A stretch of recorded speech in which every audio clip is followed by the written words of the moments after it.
Corte de juros veio e agora? Brasil decola? Qual sua previsão de curto e médio prazo? A taxa de juros em si não faz um país, nem o Brasil, decolar. É um ciclo que se inicia, mas não é apenas isso que pode fazer a nossa economia decolar. Corte de juros acaba refletindo no custo do crédito, então fica mais barato financiar investimentos, tomar crédito para aquisição de automóveis, bens duráveis, imóveis. Tudo isso é bom para a economia. Mas não é isso que vai fazer o Brasil decolar da noite para o dia. Então, para a economia decolar, a gente tem que atacar as raízes da nossa falta de produtividade, ou da produtividade estagnada. E isso não está sendo atacado. A forma que vão baixar a taxa de juros no Brasil não vai gerar inflação? Não necessariamente. Primeiro, essa queda de juros não vai ser algo brusco que levaria a Selic para patamares artificiais rapidamente, que poderia refletir numa desvalorização da nossa moeda, câmbio disparando, que aí sim traria inflação. Então, nesse sentido, eu não acredito que possa gerar inflação. É preciso parcimônia, e essa foi a indicação no Copom, um gradualismo na redução da Selic.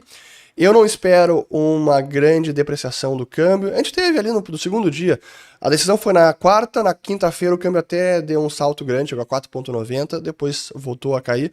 Eu não acho que vai ter um reflexo muito grande no câmbio, não nesse primeiro momento. Mas se exagerarmos na dose e comprimirmos demais o diferencial entre a nossa taxa básica e a taxa básica americana, aí isso pode resultar em câmbio desvalorizado, o que se traduz em inflação, mas não imediata. Quais os setores mais resilientes da economia americana? Pois, essa é uma pergunta interessante pelo seguinte: eu não saberia dizer qual é o setor mais resiliente, mas para mim o mais bacana da economia americana é que ela como um todo é resiliente. É o dinamismo, a inovação, a adaptabilidade, a flexibilidade da economia como um todo que torna ela muito resiliente, e aí vários setores. Eu não saberia identificar qual é o principal setor.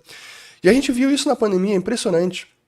Quando estourou a pandemia, ali março, abril, maio, junho de 2020, vocês lembram dos gráficos de desempregados? Foram milhões de pessoas da noite para o dia perdendo seus empregos. Foi muito rápido.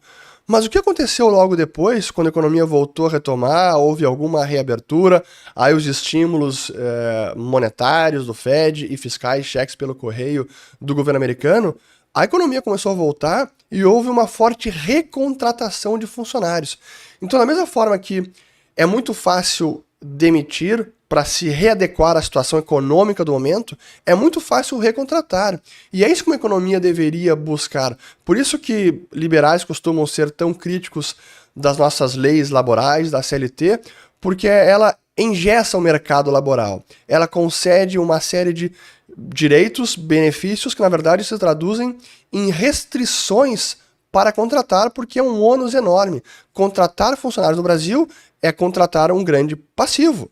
Então, uma empresa no país, um empreendedor, ele pensa 2, 3, 4, 5, 10 vezes antes de contratar, porque se a economia muda, se o mercado piora e ele precisa readequar a sua capacidade produtiva demitindo funcionários, isso é um ônus enorme. Então ele acaba tendo mais receio de contratar e aumentar o seu quadro. O que não acontece na economia americana.